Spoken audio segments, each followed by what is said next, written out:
நான் உங்கள் anime man. Naruto சீரிஸோட final ஆர்க்கில் இந்த இன்ஃபினைட் சுக்கியோமி நடந்திருக்கும். இதை தடுக்க நருட்டோ, சாஸ்கே, ககாஷி, சாக்குரா ரொம்ப கஷ்டப்பட்டு இருப்பாங்க. ஒருவேளை இந்த இன்ஃபினைட் சுக்கியோமியை இவங்களால தடுக்க முடியலைன்னா என்ன ஆகியிருக்குங்கிறத பற்றி தான் இந்த வீடியோவில் பார்க்க போகிறோம். இன்ஃபினைட் சுக்கியோமி நருட்டோ சீரீஸில் இருக்கிற மோஸ்ட் பவர்ஃபுல் ஜுட்ஸு. ஒரே டைமில் இது ஒட்டுமொத்த பிளானட்டையும் கெஞ்சிட்ஸுல ட்ராப் பண்ணியிருக்கும். ஒட்டுமொத்தம்னு சொல்லும்பொழுது ஏர்த்தில் இருக்கிற அனிமல்ஸையும் சேர்த்து தான் சொல்கிறேன். இப்படி ட்ராப் ஆகிற பர்சன்ஸ் அவங்களுக்கு விருப்பமான ஒரு ட்ரீம்க்கு போவாங்க. அங்கே அவங்களோட டீப்பஸ்ட் டிசைர் எல்லாமே இருக்கும். இப்படி இவங்க மாட்டிக்கிட்டு இருக்கிற இன்னொரு பக்கம் இவங்களோட சாக்ரா ட்ரெயின் ஆகிட்டே இருக்கும். இப்படி ட்ரீம் வேர்ல்டுலேயே இருந்து அந்த பர்சன் அவங்களோட லைஃப் ஃபோர்ஸ், ஃப்ரீவில்னு எல்லாத்தையும் இழந்து கடைசியாக ஒயிட் ஜிட்ஸுவாக மாறிடுவாங்க. இப்படி மாறின ஒயிட் ஜெட்ஸோ எம்டி வெசல்ஸாக இருக்கும். இதுங்களுக்கு எந்த எமோஷன்ஸும் இருக்காது. நிறைய பேர் இந்த இன்ஃபினைட் சுக்கியோமி வாரார்க்கில் ஆக்டிவ்லியே தான் இருந்துச்சுன்னு தப்பாக புரிஞ்சுக்கிட்டு இருக்காங்க. ஆனால் அப்படி இல்லை. இந்த ஜுட்ஸு சீரீஸில் ஒன் டைம் தான் யூஸ் பண்ணப்பட்டிருக்கும். அப்போ ஒரு ஷைன் உண்டாகி இருக்கும். இந்த ஷைன் நைட்டை மார்னிங்காக மாற்றுற அளவுக்கு க்ளோயிங்காக இருந்திருக்கும். இந்த ஒரு ஷைனில் சிக்கின பீப்புள்ஸ் தான் இந்த ட்ரீம் வேர்ல்டுக்குள்ளே ட்ராப் ஆகி இருப்பாங்க. ஈவன் இந்த ஷைனை டைரெக்டாக பார்க்கலனாலும் இதில் பீப்புள்ஸ் அஃபெக்ட் ஆவாங்க. சூசனோ ஆர்மரை தாண்டி எல்லா இடத்துலையும் இது பெனிட்ரேட் ஆகும். அதனால் வீட்டில் இருந்தாலும் இந்த சுக்கியோமி அவங்கள அஃபெக்ட் பண்ணியிருக்கும். இது சீரீஸில் ஒரு தடவை தான் யூஸ் பண்ணப்பட்டிருக்கும். அப்புறம் இது டேர்ன் ஆஃப் ஆகியிருக்கும். அதுக்கப்புறம் தான் சாஸ்கே அவரோட சூசனோவை எடுப்பார். நருட்டோ, சாக்குராலாம் வெளியே வருவாங்க. இதனால தான் இவங்க இதில் அஃபெக்ட் ஆகாமல் இருந்திருப்பாங்க. இன்னும் நிறைய பேர் வாரார்க்கில் மாதரா எப்படி காகுயாவா மாறினாருன்னு கேட்பீங்க. அதையும் அப்படியே பார்த்துருவோம். காகுயா டிவைன் ட்ரீயை அப்சர்வ் பண்ணி இருப்பாங்க. இது மூலமாக காகுயா ஒரு டென்டைல்ஸாக மாறிடுறாங்க. இப்போது காகுயா ஒரு லிட்ரல் பீஸ்டாக இருக்காங்க. அப்படியே ஆக்ரோமோ கூட சண்டைக்கும் போகிறாங்க. ஆக்ரோமோ காகுயாவை டிஃபீட் பண்ணி அவங்களோட டென்டைல்ஸை 9 பீஸ்டாக பிரிக்கிறாரு. காகுயாவோட ரிமைனிங்கை கெடோ ஸ்டாச்சுவாக மூணில் சீல் பண்ணுறாரு. ஆனால் காகுயா அவங்களோட வில்லான பிளாக் ஜெட்ஸுவை ஏர்த்தில் விட்டுட்டு போகிறாங்க. ஜெட்ஸு அவனோட சூழ்ச்சியால் மாதராவை டென்ட்ரிஸ் டிஞ்சுருக்கியாக மாற்றிருப்பார். அப்போவே காகுயாவுக்கு ஏற்ற வெசலாக மாதரா இருந்திருப்பார். இதுக்கப்புறம் இன்ஃபினைட் சுக்கியோமியை கேஸ் பண்ணி ஷினோபிஸோட சாக்ராவை ட்ரெயின் பண்ணி இருப்பார். இந்த சாக்ரா காகுயாவோட அரைவலுக்கு ரொம்ப அவசியமாக இருந்திருக்கும்.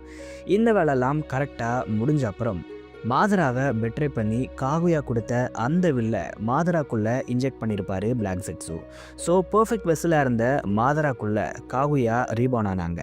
கர்மாசையிலும் கிட்டத்தட்ட இதே மாதிரி தான் ஒர்க் ஆகும். ஸோ இப்படி தான் மாதரா காகுயாவாக மாறினார். சரி, இந்த கண்டென்ட்டுக்கு தேவையான எல்லாத்தையும் பார்த்தாச்சு. இனிமே அந்த சினாரியோ பற்றி பார்ப்போம். காகுயாவை நருட்டோ, சாஸ்கே சீல் பண்ண வராங்க.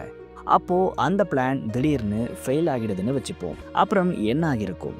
காகுயா கூட ரொம்ப நேரத்துக்கு நருட்டோ அண்ட் சாஸ்கேவால் சண்டை போட்டிருக்க முடியாது. காகுயா மறுபடியும் இந்த இன்ஃபினைட் சுக்கியோமியை கேஸ் பண்ணால் மொத்த டீம் 7ஓட கதையும் முடிஞ்சிடும். ஒவ்வொருத்தரும் ஒவ்வொரு ட்ரீம் ட்ராப்பில் மாட்டியிருப்பாங்க. நருட்டோவை எடுத்துக்கிட்டால் அவருக்கு இருக்கிற டீப்பஸ்ட் டிசைர்ஸ் ஹொக்காகே ஆகிறது தான். ஸோ அவரோட ட்ரீமில் நருட்டோ ஹொக்காகே ஆகி இருப்பார். இந்த டைமில் நருட்டோக்கு ஹினாட்டாவோட ஃபீலிங்ஸ்லாம் தெரியாததால் இந்த ட்ரீமில் இவருக்கு மேரேஜ் எல்லாம் ஆகியிருக்காது. கிட்டத்தட்ட ககாஷி மாதிரியே தான் நருட்டோவும் இருந்திருப்பார். நருட்டோ ஆசைப்பட்ட மாதிரியே ஒரு பீஸ்ஃபுல்லான வேர்ல்டு அந்த ட்ரீமில் இருக்கும். மினாட்டோ, குஷினா, ஜிராயா, நாகட்டோ, ஒபிட்டோன்னு எல்லாரும் நருட்டோ கூட இருப்பாங்க. மொத்த ஷினோபி நேஷன்ஸும் எந்த வாரும் இல்லாமல் அமைதியாக வாழ்வாங்க. நருட்டோ எந்த ரிலேஷன்ஷிப்பையும் சூஸ் பண்ணாததால் அவருக்கு கல்யாணம் ஆகியிருக்காரு. இதனால் பொருட்டோலாம் வந்திருக்க மாட்டார். இப்படி தான் நருட்டோவோட ட்ரீம் இருந்திருக்கும். சாஸ்கேவை எடுத்துக்கிட்டால் 2 ஆப்ஷன் இருக்குது. ஒன்று, காகுயாவோட செகண்ட் இன்ஃபினைட் சுக்கியோமியையும் சாஸ்கே அவரோட சூசனோவை வச்சு பிளாக் பண்ணி மறுபடியும் காகுயா கூடவே சண்டை போட்டு இருப்பார்.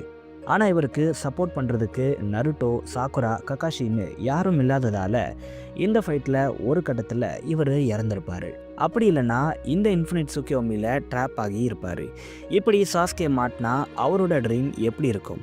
சாஸ்கேவோட டீப்பஸ்ட் டிசைர்னு எடுத்துக்கிட்டால் நிறைய இருக்குது. ஃபர்ஸ்ட் அது இட்டாச்சியை கொல்றதா இருந்துச்சு. அடுத்து கோனோஹாவை அழிக்கிறதா இருந்துச்சு. கடைசியாக பிக் பேடாக மாறி மொத்த நேஷன்ஸ்க்கும் ஃபியரை கொடுத்து வாரை தடுத்து பீஸை கொண்டு வர்றதா இருந்துச்சு. ஆனால் டீப் டவுனில் சாஸ்கே ஆசைப்பட்டது எல்லாமே ஒன்று தான். அவரோட ஃபேமிலியோட ஒரு ஹாப்பியான லைஃப்பை தான் சாஸ்கே வாழ நினச்சாரு. இதனால் இவரோட ட்சுகியோமி ட்ரீமில் இவர் இட்டாச்சி, ஃபுகாகு, மிகாட்டோ, ஷிசுயுவோட ஒரு ஹாப்பியான லைஃப்பை வாழ்வார். ஆனால் ஒரு கடத்தில் சாஸ்கே இதை ட்ரீம்னு கண்டுபிடிக்கவும் வாய்ப்பு இருக்குது. ஏன்னா சாஸ்கே ரொம்ப இன்டெலிஜென்ட். டென்டன் மாதிரியான கேரக்டரே இது ட்ரீம்னு ரியலைஸ் பண்ணும்போது சாஸ்கேவும் இதை பண்ண அதிக சான்ஸ் இருக்குது.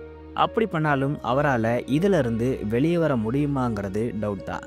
வேறு வழியே இல்லாமல் சாஸ்கே இந்த ட்ரீம்குள்ளேயே மாட்டியிருப்பார். ஸோ இப்படி தான் சாஸ்கேவோட ட்ரீம் இருந்திருக்கும். அடுத்து சாக்குராவை எடுத்துக்கிட்டால் ஆல்ரெடி எல்லோரும் கெஸ் பண்ணியிருப்பீங்க. சாஸ்கேவை மேரேஜ் பண்ணிவிட்டு ஒரு சந்தோஷமான வாழ்க்கையை வாழணும்னு தான் அவங்க நினைக்கிறாங்க. ஆனால் இது மட்டும் இல்லாமல் சாக்குராக்கு வேறு சில ட்ரீம்ஸும் இருந்திருக்கும். எஸ், இடன் லீஃபில் ஒரு ஹாஸ்பிட்டல் வைக்கணும், ட்ரீட் பண்ண முடியாத ஓன்ஸை கூட ஹீல் பண்ணணும், வாரில் அனாதைகளாக்கப்படுற குழந்தைங்க நருட்டோ சாஸ்கே மாதிரி ஆகிடக்கூடாது, அதனால் அவங்களுக்கு ஒரு ரீஹாபிலிட்டேஷன் சென்டரை ஓப்பன் பண்ணணும்னு இவங்களுக்கு நிறைய ஆசைகள் இருக்குது. இது எல்லாத்தையும் தான் சாக்குரா அவங்க ட்ரீமில் பண்ணியிருப்பாங்க. இப்படி தான் சாக்குராவோட ட்ரீம் இருந்திருக்கும். ஆனால் பொருட்டோலேயே சாக்குரா நான் மேலே சொன்ன எல்லாத்தையும் பண்ணிட்டாங்க. இது எல்லாத்த பற்றியும் சாக்குரா நாவலில் சொல்லியிருப்பாங்க. ஃப்ரீயாக இருந்தால் அதை செக் பண்ணி பாருங்கள். கடைசியாக ககாஷியோட ட்ரீம். இதில் ககாஷி கூட அவரோட அப்பாவான சாக்குமோ இருப்பார். அதோட இந்த ட்ரீமில் சாக்குமோ எந்த ஒரு தப்பான முடிவையும் எடுத்திருக்க மாட்டார். இது இல்லாமல் ரின், ஒபிட்டோன்னு யாருமே இந்த ட்ரீமில் இறந்து போயிருக்க மாட்டாங்க. ககாஷிக்கும் இந்த பீஸை கொண்டு வர ஒரு ஐடியா இருந்திருக்கும். இதனால் ககாஷியோட இந்த ட்ரீம்லையும் ஒரு பீஸ்ஃபுல்லான கோனோஹா தான் இருக்கும். இந்த கோனோஹாவில் ககாஷி ஒரு ஹாப்பியான லைஃப்பை வாழ்ந்துக்கிட்டே இருப்பார். இப்படி தான் அவரோட ட்ரீம் இருந்திருக்கும். சரி, இவங்களோட ட்ரீம்ஸை பற்றி பார்த்தாச்சு. இப்போது ரியாலிட்டியில் இருக்கிற காகுயாவுக்கு என்ன ஆகியிருக்கும்னு பார்ப்போம். காகுயா ஒரு பெரிய வாருக்கு ரெடி ஆகிட்டு இருப்பாங்க. ஏன்னா ஒட்சுசுகி ரூல்ஸை காகுயா மீறி இஷ்கியை கொண்டு இருப்பாங்க. ஏர்த்தை அழிக்க சொன்னால் அதை பண்ணாமல் ஏர்த்தை ரூல் பண்ண நினச்சிருப்பாங்க. இதனால் கடுப்பான ஒட்சுசுகி கிளான் மோமோஷிகி, கின்ஷிகி, உராஷிகி மாதிரியான நிறைய ஒட்சுசுகிஸை அனுப்புவாங்க. இவங்க இல்லாமல் இன்னும் நிறைய பவர்ஃபுல்லான ஒட்சுசுகிஸ் இருக்க தான் செய்கிறாங்க. அவங்க எல்லாரும் வந்தால் கண்டிப்பாக காகுயாவால் சமாளிக்க முடியாது. இதனால் இவங்க நிறைய ஒயிட் ஜிட்ஸுஸை இன்க்ரீஸ் பண்ண பார்ப்பாங்க. முடிஞ்ச அளவுக்கு நிறைய பவர்ஸை கெயின் பண்ண பார்ப்பாங்க. இப்படி கெயின் பண்ணி ஒட்சுசுகிஸ் கிட்ட சண்டைக்கு போனாலும் அதில் இவங்க தோற்று தான் போவாங்க. ஏன்னா ஒட்சுசுகி கிளானுக்கு முன்னாடி காகுயாவால் ஒன்றுமே பண்ண முடியாது. அதுதான் உண்மை. காகுயா இறக்குற பட்சத்தில் மாதராவோட கதையும் முடிஞ்சிடும். அப்புறம் பூமி கம்ப்ளீட்டாக அழிக்கப்பட்டுரும். அதில் இருக்கிற எல்லா ஷினோபிஸும் இறந்து போவாங்க. இதுதான் பாசிபிள் அவுட்கமாக இருக்கும்னு நான் நினைக்கிறேன். நீங்கள் என்ன நினைக்கிறீங்கன்னு கமெண்ட்ஸில் சொல்லுங்கள்.